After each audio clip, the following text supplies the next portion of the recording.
What's up, everybody? So I gotta try to play catch up to make a video and do something to the trailer. I had some car issues with my RDX. Let me show you what happened here. Yeah, so it must have all separated and the oil floated to the top. That's what oil and water do. So there's my strawberry milkshake fluid.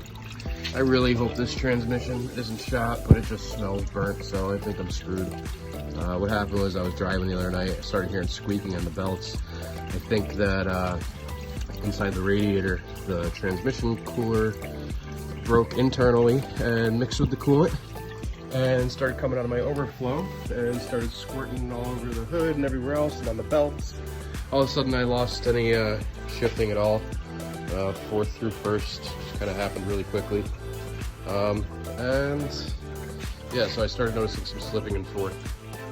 And like an idiot, I kept pushing it just to get home. I wasn't far from home. And then all of a sudden third went, then second, then first, and I said screw it. But kind of wish I didn't. I'm probably gonna have to replace the transmission. This stuff just smells like burnt clutch. The dipstick smells like burnt clutch. So yeah, it sucks. I found a couple new transmissions ranging from like 400 to 750 bucks. So we'll see. So then I figured, okay, it's slipping, it's done for. I'm just gonna try to get it back to my house. So I drove it, I lost fourth gear completely. Then shortly after I lost third, as common with transmissions happen, and it didn't dawn on me that it was like leaking transmission fluid. I was just like, because I'd forgotten already about the car wash thing at that point. But so then I made it to my exit to my town. I get off, I lose second gear.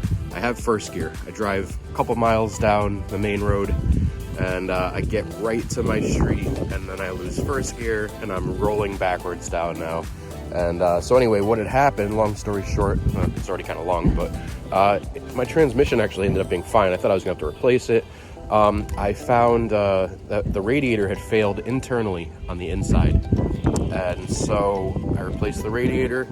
There was all kinds of transmission fluid and just oil throughout the whole cooling system, so I had to flush that. And then I just added some transmission food, and it shifts great now. So I lucked out on that, but it did give me a little bit of a setback. It took me a day to get the radiator and get it in and everything. So yeah, I didn't have a lot of time to work on the trailer, so I'm gonna do the best I can right now.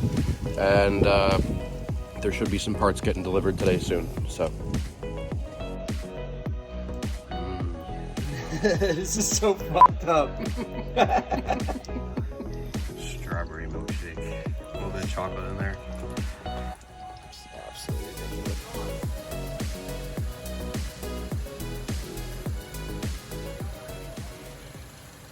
Okay, so a new radiator fixed the problem. However, this problem can happen to any Honda or Acura that has this going on. And what the issue is the coolant lines for the transmission that go to the radiator are a dissimilar metal. So you have an aluminum radiator with steel fittings, and what happens is the steel fittings corrode because of the dissimilar metals. So my advice to anybody who has one of these or any car with a similar setup is to take the coolant lines out of the radiator, plug the holes in the radiator, and run a separate transmission cooler, and that way this can't happen to anybody else. But I lucked out.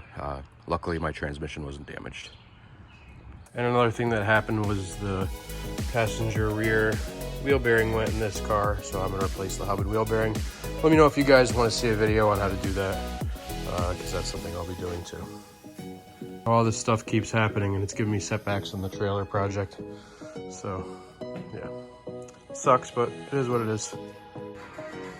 Something else I've never noticed on this shell is that the frame rail actually has a stress fracture here from when it was in an accident. It's cracked.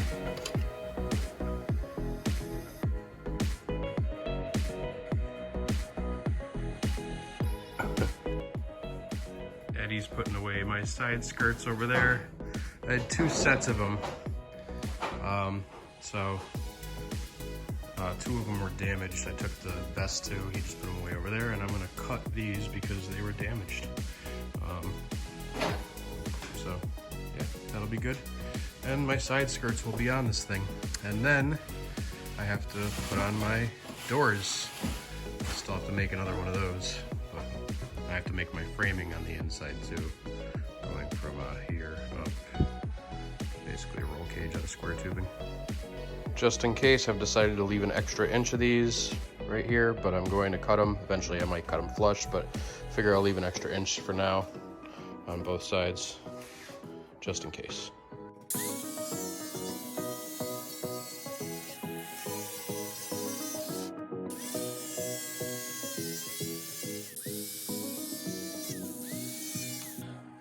So as fun as it would be and as funny as it would be to put a floor here, extend it out, and use this really long tongue and put 2 rows of seats, another 2 rows of seats, another 3 rows of seats all together, and drive people around. It would be fun, but the effort that goes into it just for it to be kind of funny, not really worth it. So I'm gonna cut this tongue.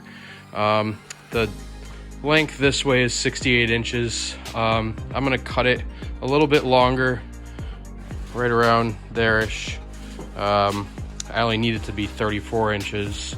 As far as tongue weight, I'll have to figure that out later, but I'm gonna leave a little bit of excess right now so that I could start messing around with lengths to figure out what's a good tongue weight, because you want it to be 10 to 15% of the total trailer weight on the tongue. So I'm gonna cut that right now.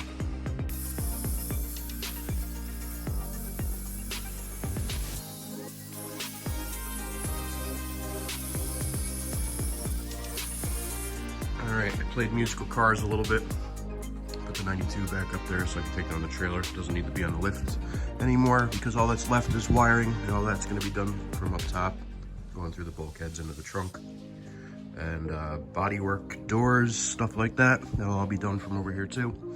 I ended up pulling the wires back out and just hooked up to a battery for now, just temporarily, so I don't have any harnesses back here yet on the hitch. And I just, as you guys just saw, I cut down the tongue. Now, the tongue is still too long.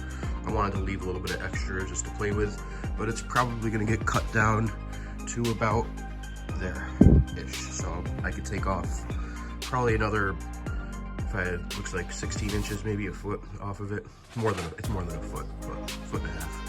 So proportionally that should make it look a little nicer, but I need to make sure that I have the proper tongue weight before I start cutting any more off. So, yeah, take it for a ride. So I know this was a short video and not too productive, but I figured you guys deserved an update because I hadn't uploaded in a while. So I hope you enjoyed. All right, everybody, thanks for watching. I appreciate you tuning in. I appreciate the support. Don't forget to like, comment, and subscribe below, and stay tuned for more videos coming shortly. I try to release one every week. Thanks.